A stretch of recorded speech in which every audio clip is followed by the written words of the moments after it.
Hello and welcome to the Rising Generation Leadership Podcast with me, Errol Lawson, where 3 times a week we bring you inspirational interviews with some of the world's most influential Christian leaders from church-based leadership, business, and academia. Now, before we go into today's interview, I've got a question for you. Do you have a coach? You see, the greatest sportsmen, athletes, and every single one of the leaders I've interviewed on this podcast have all had coaches to improve their performance and help them get better results. Now, the number one distinction that I've found from interviewing all these leaders, the top level leaders, and between those and the emerging leaders, is not that they're more qualified necessarily, or they've got more contacts or a better background. The number one distinction is that top level leaders are clearer about who they are, where they're going, and what they need to do to get there. Clarity makes all the difference. Now listen, if you're looking to go to your next level and you're looking for a coach right now, I want you to contact me today to book a free 30-minute coaching session where I'll help you to get clarity in an area of your leadership or personal life that you're looking for right now. Simply email me at errol@errollawson.com today with a subject ready to get started, and we'll get you booked straight in. Enjoy today's podcast.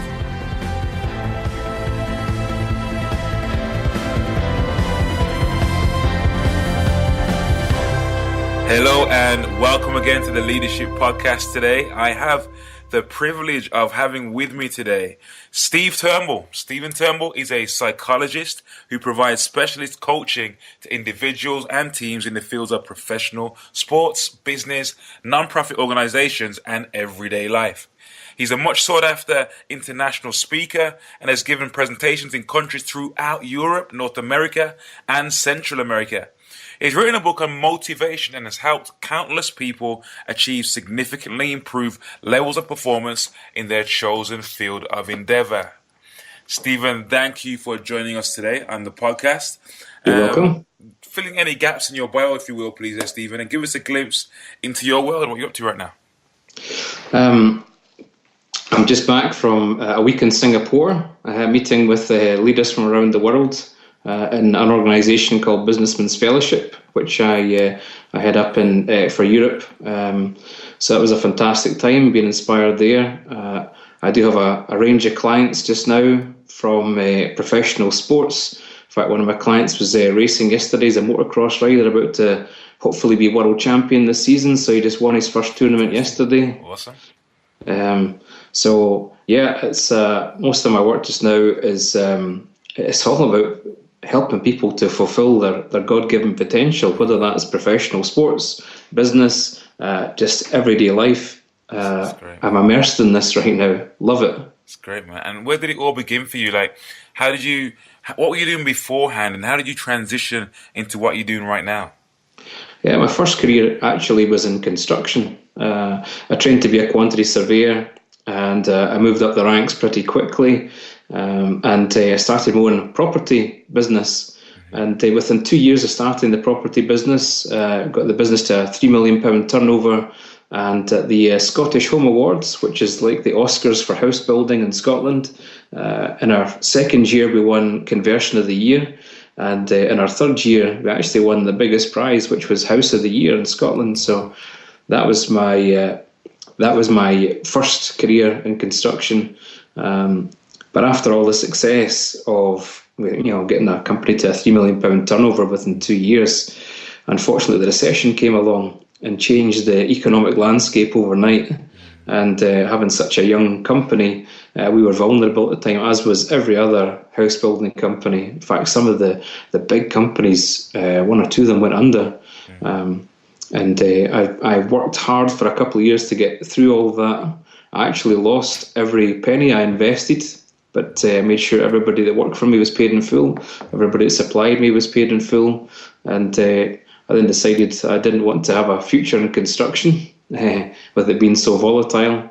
But I trained in psychology over the years, mostly for my own advantage, to help me in business situations. But I found that I was so impacted by this change in economy and going from outstanding success to what I felt at the time was failure, and managing the impact of that, the low mood, the self-doubt that came with that, coached myself through it, and most of the house building property owners that I knew, the company owners that I knew at the time, they were struggling too, and they eventually came to me and said, "Stephen, you've turned yourself around pretty quickly.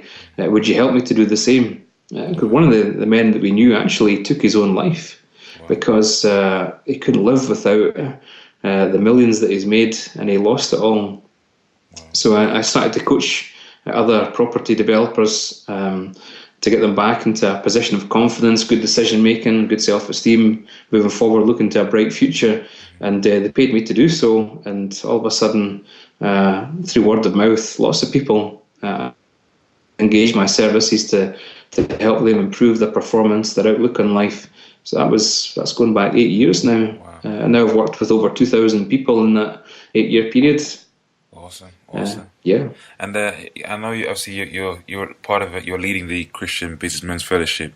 How long have you always been a Christian? What's your faith journey, and what role did your faith play in that transition? I became a Christian when I was 15. I grew up in the church, but as I became a teenager and looked at the world around me, I really doubted that there possibly was a God. I loved the Bible stories. I loved the stories about Jesus. You know, this guy brought the dead back to life and transformed people. Everybody he came in contact with, he gave life to them. Amen. But I thought, that's just stories, I think, because I didn't see that evidenced in my church. But when I was 15, my grandmother was involved in a terrible car accident. She was in a coma for a week. The special said she'll never recover. If she comes out of the coma, her brain's so badly damaged that she'll never be able to walk or talk or feed herself again. My grandfather got a minister from his church to come and pray for her healing. And I remember saying to my grandfather, "Is that not a complete waste of time? I mean, these specialists have said it's over." And my grandfather says, he quoted a piece of scripture that said that Jesus is the same yesterday, today and forever. He healed 2,000 years ago, he heals today. And this minister came and laid hands on my grandmother in this small room in the hospital. And I'll tell you, the air in the room became warm and heavy. There was a presence. And my grandmother opened her eyes, sat up in bed and started talking. She made a complete recovery. Wow. So I put my faith in Jesus that day. I was absolutely blown away in that moment. So my faith journey played a big impact in that turnaround and moving to psychology. In fact, so much so that I don't know about your listeners what kind of, but I at my lowest point when I was recovering from this setback with the economy, I met 3 different people who I'd never met before, and they all said to me, "I've got a word for you from God." Now, usually when someone says that to me, I immediately think, this person could be a nutter, you know. But these 3 people, different times, I never met them before. One was a woman from Australia, one was a man from America, one was a man from Jamaica, all gave me the same word. And it was this, that said, God says that the reason you were made, the reason you were created, was to help people to remove the barriers from their mind and fulfill their full God-given potential. And, if you pursue this calling, people from all around the world will seek you out. That's amazing. So that was just at the time all the doors opened. I started working with that first person, and 8 years now, over 2,000 people have never looked back. Wow. On your way to where you are now, maybe post getting into the psychology kind of area, has there been a significant turning point or a revelation or a light bulb moment that you had, that maybe you were going in one direction and something happened and it caused you to go into a different direction, a turning point? Yeah. Again, it's all about, in the faith journey, being sensitive to the Holy Spirit, being led by God. And there was one day, I was this is going back 7 years ago now, I was speaking to a man who was talking about his wife who had been gripped by depression for 20 years, and how many psychologists and psychiatrists they'd been through, and she was no better. She hadn't worked for 20 years. And that still small voice gave me a little nudge to say, I want you to go and work with this woman. And I had no formal training in working with anyone with depression, but I asked if I could work with the man's wife. They agreed. And after only 5 sessions of sharing the psychology techniques I use mostly in professional sports, this woman was free of depression. Wow. Amazingly so. She was an artist, and she was back painting, sculpting. In fact, 2 years after that moment, she ran her own exhibition for the first time in her life. So I'm now good friends with them, and that's 7 years now, and she's had no relapse. Wow. It's tremendous. So I now work a lot with people who struggle with depression and anxiety, and believe it or not, with no formal training, I have a 100% success rate in bringing people out of depression or anxiety. That for me was a major turning point, a game changer, and I actually enjoy that side of the work more than anything else. I love helping sports people and business people perform and excel and get new personal bests. What was the key to that turnaround? What was it? Was it a technique? Was it a tool? What was it that you think has made for you to get 100% success record? Like, what is it? I actually have about 32 techniques that I use. Okay. That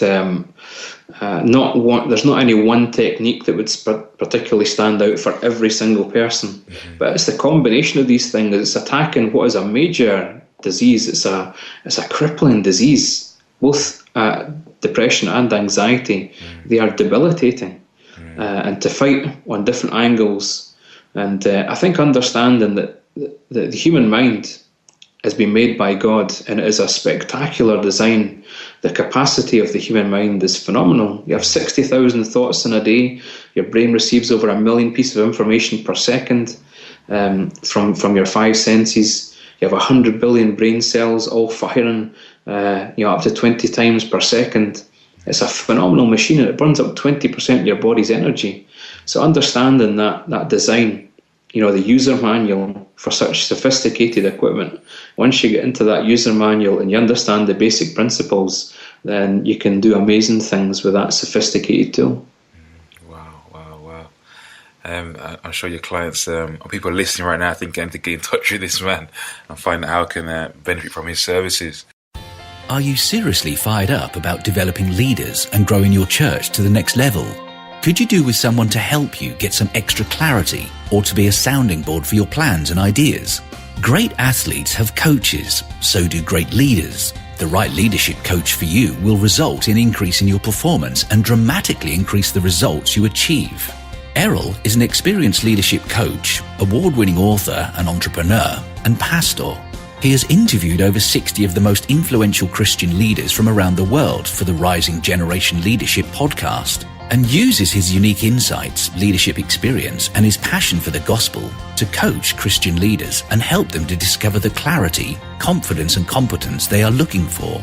If you're ready to go to the next level, leverage Errol's experience and extensive network of contacts to help grow your ministry or support you in your personal and professional development. To experience the power and benefit of Errol's coaching, contact us now to arrange a free 30-minute strategy session that will help you to understand exactly what your next step needs to be. Email admin@errollawson.com right now to schedule your call. What's been your biggest challenge in leadership so far? Actually, going back to the house building, to start a new company, a house building company, you're starting from scratch. It's a blank piece of paper, and I had to pull together a team of people, a team of tradesmen and professionals like architects, engineers, and then you're talking about joiners, stonemasons, plumbers, electricians, and pulling together a big team like that to perform to the highest standard was the biggest challenge. But thankfully, I really do believe that in leadership, one of the main principles you have to focus on is, one, getting your ethos right. What is what is it you want to stand for as a leader, and in your company, what do you want to be associated with your company? What kind of message? And then building your team to buy into that vision. So I used to tell the people that work for me every day that I thought they were world class at what they do. I thought they were spectacularly good, and that these houses we were building, that I actually promised everybody that worked for me to have a night at the show house when we built our first house with our family, and we did. We gave for every person that worked for our company a night in the show house with their family, so that they could show off to their family the fruit of their labours, what they do for a living.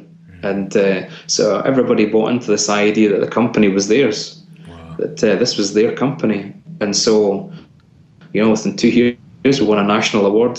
Within 3 years we won the top award for house building in Scotland. Wow. That for me is a key principle in leadership, building people up, that you're allowing their skills to come out, and giving them a bit of ownership so that they can say to the whole world, look, this is what I do, this is who I am. It's great. What was a lesson learned for you in that journey? That there's two schools of thought in leadership. Either you can lead by nurturing and bringing the best out of people and helping people to build themselves up and fulfill their potential, or you lead by fear and punishment. I've worked for companies that have had both ethos, and I know which one for me works the best. It's always giving people the platform to shine, to grow, to develop, to fulfill their potential, and pulling that together. It's only then that a company can fulfill its potential and become great, or a church, or a charity, or whatever. That's great, man. And at this stage in your leadership journey, how do you now define success? That's a very good question, because for some people, success is winning the big trophies, or the awards, or the big money. But for me, it's looking at the individuals that are involved in the process. And for me, success is helping other people to excel, to fulfill their potential. That's entirely my focus. So even in the psychology, I love helping sports professionals to be the best they can be, to win national trophies. I've helped people do that. To be Player of the Year, I've helped people do that. I've helped people become British champions and win Grand Prix and things. I've done all of that. But for me, the main thing is the individual. I love, again, working with people with depression or anxiety, or people with confidence issues. And for me, success is seeing someone fulfill their potential, go from a poor performance or difficulties and challenges in life to overcoming those challenges and just thriving, absolutely thriving. That, for me, is success. That's great, man. And what's your biggest weakness as a leader? My biggest weakness as a leader is probably sacrificing myself too much. I do even now find it difficult to say no. If I see someone who needs help, I am focused on going and helping them. And that in itself can bring challenges. For example, your health can be compromised. Getting that balance between work and life is very important. And that's probably been my biggest challenge over the years, is not doing too much. That's good. And what's been your biggest strength? My biggest strength, I would say, is helping people to fulfill their potential, to get up to that top performance level for them, whether that's a social thing, a business thing, whether it's a financial thing, or just whether it's their confidence. It's all about, for me, helping people to improve their standing in life, to go to the next level. That for me has been my biggest strength. I've done it my whole career. And I absolutely love doing that. I love seeing that. Brilliant, man. And what, if anything at all, if you think back to the beginning of your leadership journey, if anything at all was holding you back from going into leadership, what was it? Self-doubt. I think that's one of the main things that holds people back from progressing in leadership. They ask the question, who am I? Who am I to lead others? And sometimes it's the easiest thing in the world to look at your faults, your failings, your flaws. And I was a reluctant leader going back many years ago now. But now having been on a real leadership journey over the years, I would encourage anyone listening to this that there's nobody out there that's perfect, and nobody is the full package. But look to your strengths, and if you give your strengths a platform to shine and to display and to use those strengths, then you can excel as a leader. You really can. So don't listen to the doubts. The other thing I would say as well is that you should challenge yourself to grow every day, learn something new every day, become a better person than you were yesterday, become a better leader than you were yesterday, with new knowledge, new attitude, new confidence. And you can do that. That's one of the gifts of life, is that nobody tells you exactly what to do every day in life. You've got a certain amount of time to yourself. Why not use that time to build yourself up, to expand yourself, to fulfill your potential? I would really encourage anyone listening to do that. You know, on that note, I think it's John Maxwell that said that that success, the secret of success, can be found or is hidden in your daily routine. What does the first 90 minutes of your day typically look like? And I bet it changes all the time. It does. It does, because my work is so varied. Depends on what time zone I'm in as well, because I do a fair bit of traveling with this work. But for me, the first 90 minutes of my day, there's a few things that are always in there. One is I have to get up and get myself focused. So I turn to a question I get asked a lot is, who motivates the motivator? And for me, the real true answer to that is God motivates me, inspires me. I want to be like Jesus. What an example Jesus is. And so prayer, I have to get tapped into that source of power, which flows from God. Other thing I have to do is get myself hydrated. I start off every day with a cup of green tea. I would ask anybody to look into the research in green tea. It's one of the healthiest drinks in the world. Health benefits are huge. It stimulates and energizes you, but it relaxes you at the same time, full of antioxidants. So I love to get green tea into me. Okay. And I always check my emails. Now, I know a lot of business gurus and leaders across the world say that's the last thing you should do. Don't get into anybody else's agenda. But I like to know what's ahead of me. And part of the nature of my work is that some of my clients will contact me where they've had perhaps a challenge or a setback, and I like to respond as quickly as I can. So I do check what messages are coming in from around the world, and I like to get on that. And then I check my agenda for the day. I do have a set list of things that I look to achieve every day, and so goal setting is very important.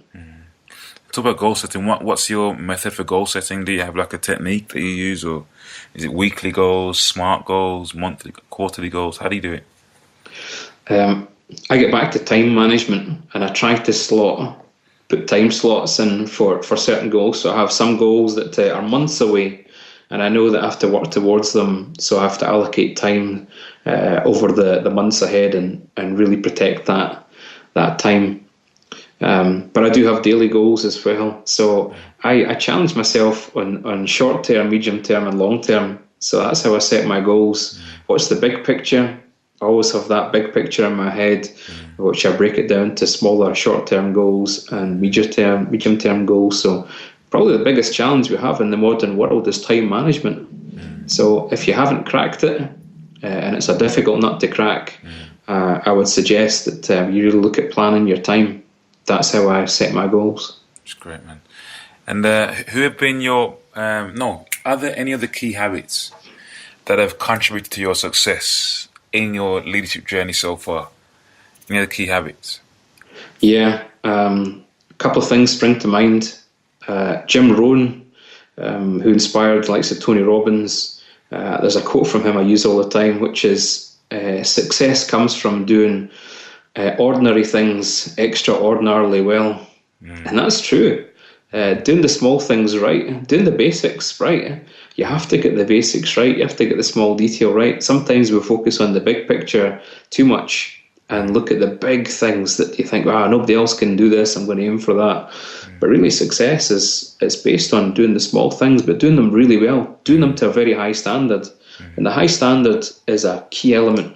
You have to set yourself high standards and really push yourself to meet those high standards. That's the things that I would really focus on here. And who've been your most significant mentors on your leadership journey? Can you tell us your top 3? Well, the thing is, I feel like I'm like a sponge. I've been for the privilege to work under inspirational people in the past in business. One guy was a self-made, in fact, two men I've worked for are self-made multi-millionaires, very successful companies. I took a lot from their ethos, and I was very fortunate to spend a lot of one-to-one time with the second guy. I worked for him for 7 years. And so whoever I'm with, I was over in Singapore there last week with some leaders from around the world, and to be honest, I learned something from all of them. I'm constantly looking at other people, analysing them. It's a bit NLP there, that model yourself on the success of others. So I would urge anybody listening to this to look at people that you see as being successful, analyse why they're being successful, and cherry pick some of the things that you think that you can pull into your own armoury to, again, expand yourself, make yourself better, take on the skills of others, and push yourself to move on. So it's difficult to pick out a top 3 because I think I've been influenced by thousands over the years. Who are those 2 then? The first 2 you mentioned are... Yeah, the first guy I ever worked for was a guy called Mike Walker, who started Walker Homes, and I was a young trainee surveyor at the time. And one of the things I picked up from him is that he would never let anybody pass him in the corridor in the office without stopping them and talking to them and being very positive with them and building them up.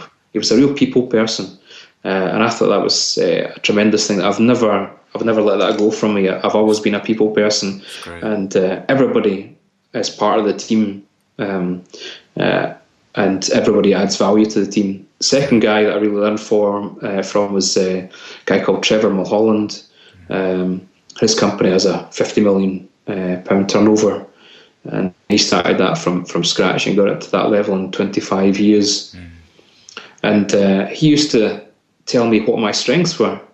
And that's a key thing that I've used a lot, is, and I recognise that a lot in psychology, that especially in professional sports, I find people do not recognise what their strengths are. You would think they would, but they don't. So you have to articulate that to people to say, look, this is what I see in you. This is what you excel at. This is what makes you brilliant at what you do. And when people understand what their skills are and they have that focus on them, then they can use them more. So that's 2 guys that I would put up there that's a couple of their tools that they use that are been very pertinent to their success and their leadership. Awesome, man. And at where you're at right now, what are you most fired up about right now? What I'm fired up most about just now is I've been working on one of my long-term goals is putting together a coaching program electronically. Because all my work so far has been one-to-one with people or with teams or groups, but I only have so much time to give. So I'm working on a project to basically put my skills out there, all the 32 techniques that I use that helps people use their mind to the max to fulfill their full potential. So I'm doing coaching videos and very short to the point training materials that people come probably May this year will be able to pay a monthly subscription for £20 per month, and that journey will go on for a year or so, and you'll learn everything that I know. So I really want to put what I know out to a bigger audience, because for 2,000 people it's been life-changing, absolutely life-changing. And I have to say, I'm surprised at that. Every time I work with someone, way back at the start 8 years ago, I was really surprised at the results that we got.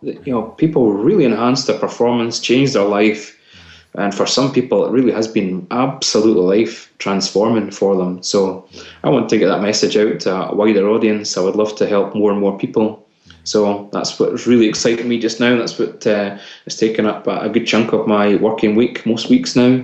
And I'm really looking forward to the fruit of that. Well, we met a couple of weeks ago at the Businessmens Fellowship in the lunch event at Birmingham City Football Ground here in Birmingham, and I was so inspired by the work that you guys are doing to bring Christians together who are involved in business, just to connect, to network, to share ideas, and at the same time hearing the testimonies of successful, established Christian leaders, and that inspire those who are not Christian in the room as well. And just tell us a little bit about that, so we can find out more about how we can get involved with that. Yeah, Life Stories at Lunch. We've been working on this for a couple of years now, and it's, for example, in Birmingham now. So we'll have another 3 events in Birmingham this year, probably. The main ethos for it is actually meeting needs. So we've actually had, on average, about 70% non-Christian attendance, which is great, because all we do is the business community. People are attending these events because they're looking for inspiration, or they're looking for knowledge, or they're looking for new techniques that they can use to enhance themselves, either in a social setting or their business setting, whatever it is. So that's the main thing we're looking to do, is to meet needs. That's something that Jesus did everywhere he went. He met the immediate needs of people. And so that's it. That's where our agenda with that is. We want to meet needs. We want to show that Christians have a voice. Christians can bring a wealth of knowledge and great experience and expertise that can help people enhance their quality of life. That's what it's all about. So we'd encourage anybody for the lunch event. It's free. You get a great lunch, and you'll hear an inspirational speaker who's top end, sharing some key insights that you can take away, and again add them to your own armory to improve yourself, to enhance your performance. That's what we're all about. Awesome. And so how do we find out more about you? Where do we connect with you? Is there a website, social media? Yeah, and go to my website, which is professionalmotivation.co.uk. That's my company name. So all my contact details are there. So I'd be happy to hear from anybody that would like some input, struggling with a challenge, or perhaps you feel you've plateaued in your business or your own life, and you could potentially go to a higher level of performance. I would love to work with you to make that happen, because it is life-changing. And the thing about this life is, this is not a dress rehearsal. This is it. This is your life happening right now. So why live a life that is falling short of what you could potentially achieve? The psychologists conclude that only 1% of the human race fulfill their full God-given potential. 99% of people fall short. So I'm all about that 1%, increasing that 1% to get it higher. So I would love to hear from someone, and I would love to work with you. Fantastic. Stephen, thank you so much for your time today. And it's been great hearing your stories, your background, your insights. Is there a final parting word you want to share to a leader who's listening right now? Yeah, the final parting word I would say is going back to that 99% and that 1%. I really believe that there is a 99% chance that you're falling short of what you could achieve. Wow. Now that's a startling statistic, and it's true. So I would urge anyone listening to this, push yourself, challenge yourself, because you could do more, you could be more. And I would hate to have anyone listening to this in many years to come living, lying on their deathbed with regrets. I wish I had done this, I wish I'd done that. Why are they not doing it, Stephen? Why are they not doing what they possibly can do? Comfort. Where most people are living in a comfort zone. Yeah. We get to a place. Abraham Maslow has he had a theory of human motivation that was brought out in 1943, and there's 5 levels of human motivation. Everybody is on the 5th level, the bottom level. 100% of the human race, if you're alive, you're on that level. But as you go up the levels, there's only 1% hit that top level, and it's because you get to a position in life, and most of the boxes are being ticked. You know, you have good relationships, you have a good roof over your head, you have good finances to survive, you've got food on the table, and for most people that's enough. But I truly believe that God put us on here, on this planet, for a reason, for a purpose. I certainly don't want to miss that purpose. I feel I'm living in that purpose right now, and I see the fruit of it. You know, over 2,000 people, lives transformed. I absolutely love that, and I want to expand that further and further and further. So I would encourage anyone listening to this, you know, analyze yourself. Do you think you could do better? I believe you could. So why not push yourself? Why not learn what you need to learn? How do they analyze themselves? Like, how do they come to that point of realization if they literally are stuck where they are and they can't see a way forward? Well, here's some things that they can look at. This generation that walks the planet right now in the Western world is the most overweight, in debt, divorced, depressed generation to walk the planet. That is the truth. So ask yourself: are you overweight? Are you in debt? How are your relationships? Could they be better? How is your mood, your attitude? How is your performance? Could you do better? Just be honest. Try and look at yourself from a fresh pair of eyes. It's almost kind of like taking yourself out of your body for a second. Pretend you're meeting someone new for the first time, and you're that new person. Look at your life and think, could I be doing better? And I'd be surprised if anyone comes up to the conclusion that say, no, I'm hitting the nail on the head every single time. It's great. And I think those listening as well, it's also great, guys, to get feedback from those closest to you. If you've got some friends and relatives that will be honest with you about, you know, where you're at in life, ask them for feedback. How am I really doing? How am I showing up in the world? How am I impacting you as someone who's close to me? Am I as successful as I think I am in these areas: relationship, family, health, productivity, etc.? And get some feedback. And just honest. Oftentimes, you know, I recommend guys listen to that interview with Sheila Heen. We had it not too long ago, which talks about feedback and what have you. So vital. But yeah, so ask yourself and ask those around you. Yeah, I think that's great advice. But one caveat to go with that is prepare yourself that you're going to hear things that you won't like. Prepare yourself, because you have to be in the right frame of mind to receive that information. So be in a position of grace and take your barriers down.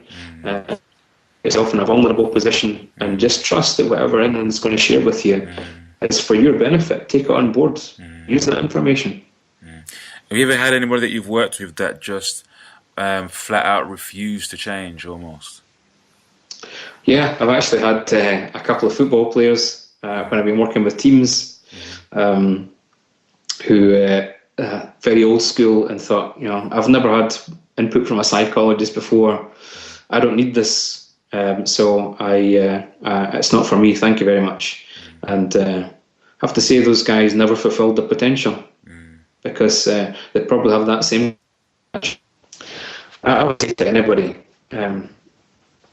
why not take on the advice of an expert? Why not take on the advice of a coach? You see, I've been like a sponge. I want to take on information, add a new skill, to add new knowledge. So, Caroline Dweck, the psychologist from America, growth mindset. It's so important to have that open growth mindset. Nobody is the finished article. Nobody's perfect. So why not have the growth mindset? Yeah, listeners, I'm just hearing, guys, that the message here today is really clear. Like, it's taking our performance to the next level. And it's understanding that we can, where we're at now is not our final destination. But there are people like Steven who specialize in helping us to understand and assess where we are and shift gear and go to the next level. So if you're listening right now and you're thinking to yourself, how do I move forward? Go and check out the website. Check out the resources that are available to you there. Plug into what Steven's doing, and just believe, first of all, that it is possible. And getting some outside support is so essential. There are so many leaders that just simply flat out, they get to that comfort zone that Steven talked about, and they refuse to get support from anybody else. They refuse any kind of external involvement in their lives or in their ministries or in their business, because they are so comfortable and they don't trust anybody else. And it's really difficult when we get stuck in that place, because we are the lid, not only in our own lives, we're the lid on our organizations, those that we're leading, the success of the whole ministry or church. We are the lid right then. If we're not lifting our lid, improving our performance, then we're holding everybody else down as well. Yeah, wise words. Awesome. Steven, thank you for your time today, man. Oh, you're welcome. Thank you again for joining us today on the Rising Generation Leadership Podcast. I pray you've been inspired, you've been lifted, you've been encouraged to take your personal leadership to the next level. We really encourage you guys to just take action, make it happen, do something, start somewhere, go out and change the world in some way, big or small. Guys, if you've enjoyed the podcast today, please share with your friends, share with your loved ones, your colleagues, someone out there you think might benefit from hearing this great content. And if you want some more questions answering, you got a question, email me, errol@errollawson.com. Or if you want a free 30 to 45 minute coaching session with myself around a leadership challenge or issue you're working on in your business, your church, or in your organization, please feel free to email me right away or get you booked in. It's errol@errollawson.com. Thank you again for listening. Go to our iTunes page, check it out, check out the previous episodes, give us a nice review, that would be awesome. Really appreciate if you could do that for us. We really appreciate you just for being here and listening. Thank you so much. God bless you, and we'll see you on the next episode of The Rising Generation.